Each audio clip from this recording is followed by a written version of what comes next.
हो, चाहे बड़ी चतुर्थी हो, छोटी चतुर्थी हो, किसी भी चतुर्थी का व्रत अगर स्त्री करती है तो उसके पति का तो उम्र बढ़ता ही है, साथ में उसके पुत्र का वैभव भी बढ़ता है।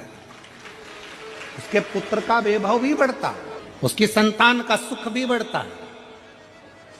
चौथ का व्रत अगर स्त्री करती है तो बच्चों का वैभव भी बढ़ता है। जिसकी फैक्ट्री नहीं चल रही हो,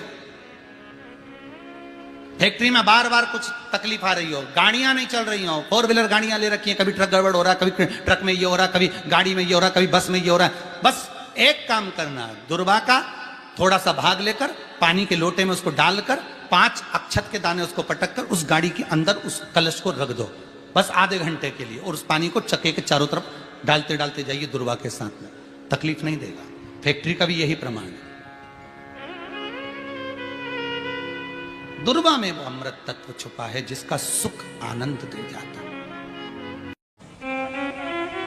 बेलपत्री की मध्य पत्ती पर, बेलपत्री की बीच की पत्ती पर लगाया हुआ चंदन और पत्ती के 3 पत्तियों का जहां पर मिलन हुआ है उस जगह पर लगाया हुआ शहद शिव को जब चढ़ाया जाता है तो वो भाग्य की बेकार रेखा को भी बदल देता है। वो साधारण नहीं है। चने की दाल जब हम दान करते हैं तो स्वर्ण के बराबर दान का, प्रॉपर्टी के बराबर दान का लाभ जीव को प्राप्त होता है। आज भी नारायण के मंदिर में बद्रिकाश्रम में 41 दाने चने की दाल के देने पर, अब कोई 41 तो गिनता नहीं इसलिए पोटली में बांध कर ले जाता है। कितना भी टेंशन, कितनी भी चिंता व्यापे, कितनी भी परेशानी चल रही हो, थोड़े दिन बाबा की जो जलाधारी है, इस जलाधारी पर हल्दी का थोड़ा सा लेपन करिए। हल्दी का लेपन कर कर जिस पात्र से शिवजी को जल चढ़ाओगी उसी पात्र पर अपनी 3 उंगलियों का स्पर्श हल्दी का कर कर फिर बाबा को कुंदकेश्वर महादेव के नाम से जल चढ़ाना प्रारंभ करें। जो हल्दी का लेपन आपने जलाधारी पर करा है उसी जलाधारी की 1 उंगली कलश पर लगाकर लेकर आओ। घर के अंदर जब प्रवेश करो या व्यापार में प्रवेश करो तो जो कलश पर हल्दी लगाकर लाए हो वही दरवाजे के ऊपर थोड़ी सी मात्रा में कुंदकेश्वर महादेव के नाम से लगाना प्रारंभ कर दो। कैसी भी चिंता हो 7 से 8 दिन में वो चिंता समाप्त होगी ही हो। कभी मौका लग जाए अपनी जिंदगी में, कभी मौका लग जाए, कभी तुम्हारी जिंदगी में मौका लग जाए, सिद्धि विनायक गणेश जी का दर्शन करने के लिए जाओ, दगड़ू गणेश का दर्शन करने के लिए जाओ, अष्ट विनायक का दर्शन करने के लिए जाओ, उनके मंदिर में एक बार आवाज लगा कर कह देना हर हर महादेव। सबसे ज्यादा खुश होंगे मेरे गणेश जी महाराज, आज तो मेरे पिता का आशिक आया है, आज मेरे पिता को चाहने वाला आया है, और पिता का प्रेमी मेरा भी प्रेमी। कभी हरि विठ्ठल का दर्शन करने के लिए पंढरपुर में जाओ, क्योंकि भारत की भूमि पर केवल एक भगवान नारायण का मंदिर ऐसा है, पूरी भारत की भूमि में क्या पूरे विश्व में केवल भगवान पांडुरंगा हरि विठ्ठल का मंदिर ऐसा है जिसमें भगवान विष्णु के सिर पर शंकर का शिवलिंग है। वो पूरी दुनिया में एक हरि विठ्ठल में, केवल पांडुरंगा हरि विठ्ठल। इसलिए पंढरपुर में दर्शन करने जाओ, विठ्ठल विठ्ठल विठ्ठल विठ्ठल विठ्ठल विठ्ठल के साथ में एक आवाज और होना चाहिए, हर हर महादेव। तो हरि विठ्ठल प्रसन्न हो जाते हैं। मेरे मस्तक पर जो शिव बैठे हैं उसको देखकर आवाज लगा रहा है हरि विठ्ठल। जो बेटा बेटी नौकरी के लिए अप्लाई कर रहे हैं, जो बेटा बेटी चाहे सरकारी नौकरी हो, प्राइवेट नौकरी हो, सर्विस के लिए अप्लाई कर रहे हैं, उन बेटा बेटियों से निवेदन है, दुर्वा शिवजी को समर्पित कर कर केवल दूब जानते हो ना, दुर्वा सब जानते हैं। दुर्वा जो माला पिनाई थी उसमें बहुत सारी लगी दुर्वा। जो बेटा बेटी सर्विस के लिए अप्लाई कर रहे हैं, तुम मेहनत करो, पढ़ाई करो, खूब पढ़ो, खूब तैयारी करो, अच्छे से तैयारी करो। जितनी मेहनत तुमने पूर्व में करी उससे दुगनी मेहनत तुम करो उस नौकरी को पाने के लिए। और साथ में जब एग्जाम के लिए जाओ, कहीं इंटरव्यू देने के लिए जाओ, दुर्वा शिव जी को, इस दुर्वा का जो डंडी का मुख है ये अशोक सुंदरी वाली जगह फिर समझ लीजिए, जैसे ये शिवलिंग, ये गोल जलाधारी, यहां से पानी नीचे गिरता है, बीच में अशोक सुंदरी का स्थान होता है। तो ये जो दुर्बा हम चढ़ाएंगे तो इसका डंडी का मुख शिवलिंग के ऊपर चढ़ाएंगे, तो ये शिवलिंग पर डंडी की जो भाग है वो अशोक सुंदरी की ओर हो गया और ये भाग इस ओर हो गया।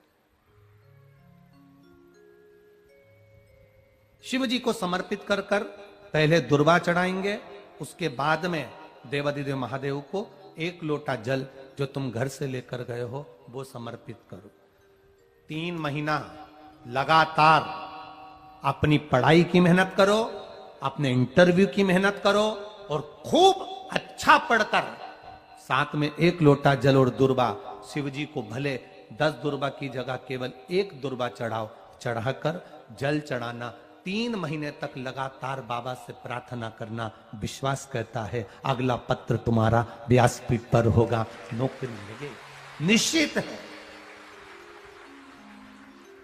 आप करो मेहनत, कर्म करने में पीछे मत हटना, पढ़ने में पीछे मत हटना, विद्या अध्ययन करने में पीछे मत हटना, अच्छी एजुकेशन पाने में पीछे मत हटना। पहले मेहनत अपनी करो। पूर्व में जो इंटरव्यू दिए हैं उसमें जितनी कमी रह गई, अगली कमी को पूर्ण करने के लिए अच्छी मेहनत करो, खूब पढ़ो, खूब अच्छे से विद्या अध्ययन करो और फिर बाबा पर समर्पित होकर जाओ, बाबा पर विश्वास कर कर जाओ, भरोसा पूरा कर कर जाना। इंटरव्यू देते समय अपना विल पावर मजबूत होना चाहिए कि मेरे साथ मेरा काल अधिपति महाकाल है, अब निकल कर मानो। हम दुकान खोलते हैं, कपड़े की दुकान खोल रहे हैं, किराने की दुकान खोल रहे हैं, लोहे की दुकान खोल रहे हैं, भंगार की दुकान खोल रहे हैं, किराना की दुकान खोल रहा है, पान की दुकान खोल रहा है। हम दुकान खोलते हैं, पर दुकान खोलने से पहले तुम्हारे 2 मन हो जाते हैं, चलेगी कि नहीं चलेगी, खोल तो लूंगी, चलेगी कि नहीं चलेगी। जिस दिन तुम दुकान खोलो 1 महीने पहले, 2 महीने पहले, 3 महीने पहले बाबा को दुर्बा चढ़ाकर 1 लोटा जल चढ़ाकर नियम बनाकर जाना, 3 महीने बाद में दुकान खोल रही हूं, 2 महीने बाद में दुकान खोल रही हूं और मेरा विश्वास कहता है दुकान चलेगी।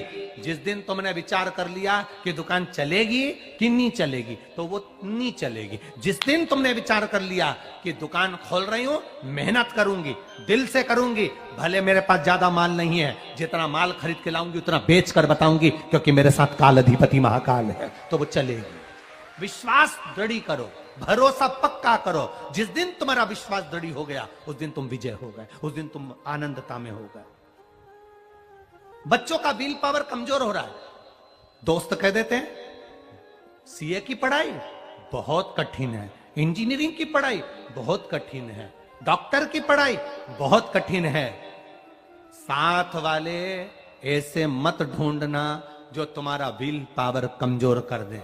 ये वाली फैक्ट्री खोलेंगे तो हो सकता है नुकसान हो जाए, इसलिए ये फैक्ट्री खोलने का मन नहीं हो रहा है। फैक्ट्री का सेटअप जम गया, सब कुछ जम गया और मालूम पड़े, विचार करा कौन चलाएगा, कैसे होगा, कैसे चलेगी, तो वो फैक्ट्री कभी नहीं चलेगी। तुमने सोच लिया कि अपने क्षेत्र में नहीं है, मेहनत करूंगा, 4 चांद लगाऊंगा, कहीं पर भी जाऊंगा, पर जीत कर बताऊंगा, तो वो फैक्ट्री भी भग दौड़ेगी। निश्चितता है, आपका विल पावर कमजोर नहीं होना चाहिए। शिव महापुराण की कथा यहां तक कहती है मंदिर में जल चढ़ाने जाओ तो अपने घर से जल लेकर जाओ। मंदिर में तो बाल्टी भरकर रखा रहता है, लोटा भी रखा रहता है, कलश भी रखा रहता है। मंदिर का पानी भरकर, मंदिर की बाल्टी में से जल भरकर शंकर भगवान को नहलाना सरल है। अपने घर से जल लेकर जब जाओगे तो घर का वास्तु दोष, घर का पितृ दोष और घर का काल सर्प दोष तीनों उस लोटे के माध्यम से जाएगा और शिव को समर्पित हो जाएगा। यदि भगवान गणेश जी की पूजन और भगवान शंकर की पूजन दोनों जब शमी पत्र से करी जाती है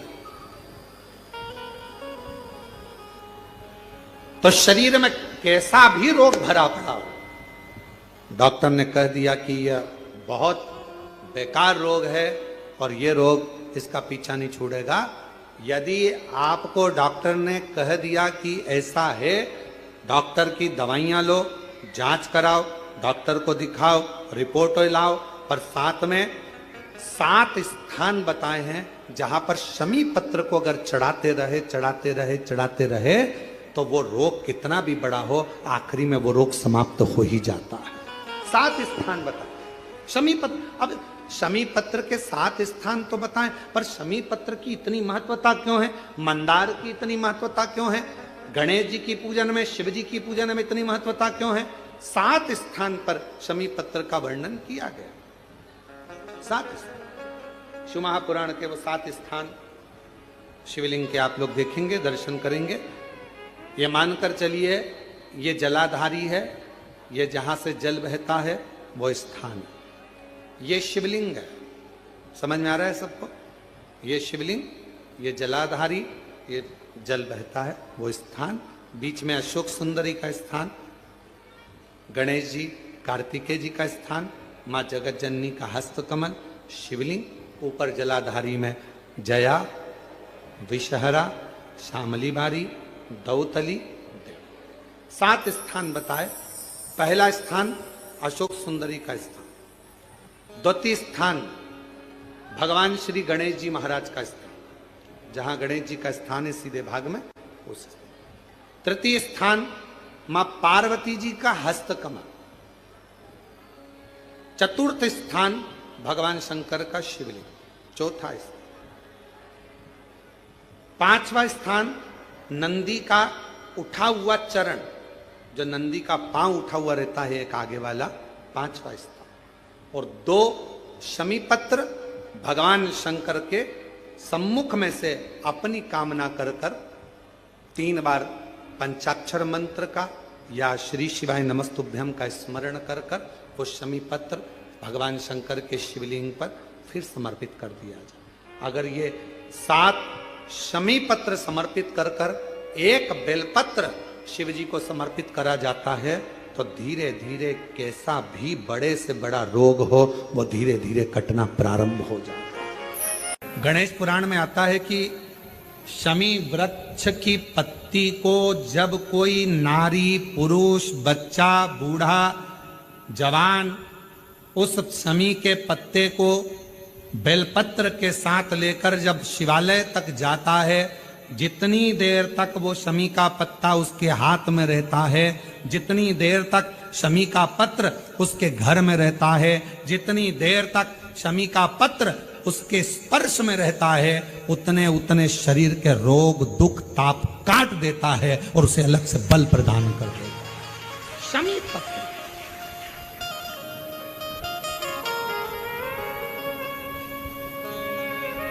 जब व्यक्ति का विल पावर डाउन होता है ना, उसको लगता है ये होगा कि नहीं होगा, होगा कि नहीं होगा, उसको 5 मिनट शमी वृक्ष के नीचे चले जाना चाहिए। 5 मिनट, इससे ज्यादा नहीं, या शमी की पत्ती को रख लेना चाहिए।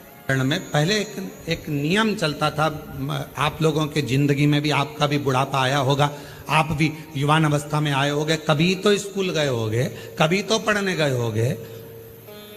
सबसे पहले अगर हमारे विद्याध्ययन को निकालेंगे तो हमारे यहाँ एक नियम चलता था कि शमी की पत्ती को किताब के अंदर उसको विद्या के रूप में रख लिया जाता था। बाद में ये नई नई डिजाइन की पत्ती आ गई तो विद्या का पेड़ पैदा कर दिया इनने। अब वो विद्या का पेड़ पैदा कर दिया तो विद्या को रखने लगे। विद्या की पत्ती को लोग शमी की पत्ती समझने लगे, क्योंकि उसमें भी ऐसी पत्तियां निकली रहती है और शमी की पत्ती भी ऐसी ऐसी निकली रहती है। तो पहले नियम था कि किताब के अंदर शमी की पत्ती को रख लेते थे और कहते थे इसमें विद्या है, इसमें विद्या है। विद्या का मतलब क्या? उसको बल मिलता था, एनर्जी मिलती थी। एग्जाम में बैठता, कंपटीशन एग्जाम में बैठता, जब वो कोई इंटरव्यू देने के लिए बैठता या टेस्ट देने के लिए बच्चा बैठता तो वह खुश होता था, मेरी किताब में शमी, मेरे किताब में विद्या रखी है। विद्या से मतलब आज के जमाने में लोग विद्या का पेड़ की पत्ती रख लेते हैं, पर रखते क्या थे? जम के बोलो, शमी की पत्ती रखी क्या जाती थी? शमी की पत्ती। और वो शमी की पत्ती क्या देती थी? उस बच्चे को बल देती थी, एनर्जी देती थी। डामाडोल नहीं होगा, टेंशन मत लेना, विल पावर कमजोर नहीं होगा। पत्ती रखी है शमी की, उसके नजदीक में है, शमी बल देती है।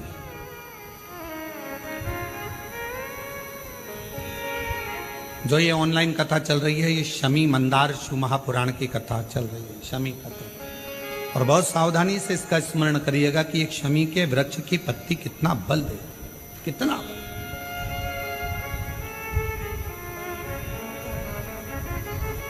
शायद आप लोगों में भी कोई ना कोई तो ऐसा होगा जिसने बचपन में विद्या की पत्ती रखी होगी। वो विद्या की पत्ती बाद में आई होगी, पहले थी वो शमी की पत्ती। कौन कौन ने रखी? जरा हमने तो रखी, हमने भी रखी। वो पत्ती तोड़ कर रख लेते थे, उसमें विद्या बढ़ेगी, विद्या बढ़ेगी। विद्या बढ़े मतलब बल बढ़ेगा, अपने अंदर एनर्जी आ, बल। अब उसको लोग आजकल विद्या की पत्ती अलग से आने लगी तो लोग उसको विद्या की पत्ती तोड़ने लगे, नहीं तो रखते थे वो शमी की।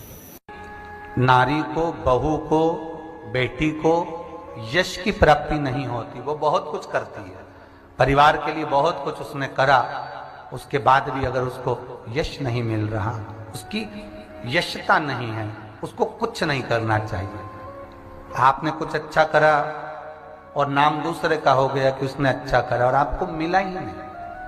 आपने दुनिया के लिए बहुत कुछ करा, परिवार के लिए, कुटुंब के लिए, सबके लिए बहुत कुछ करा, पर आपको यश नहीं मिल रहा। तो बेलपत्री के पेड़ के नीचे हल्दी का शिवलिंग का निर्माण करो।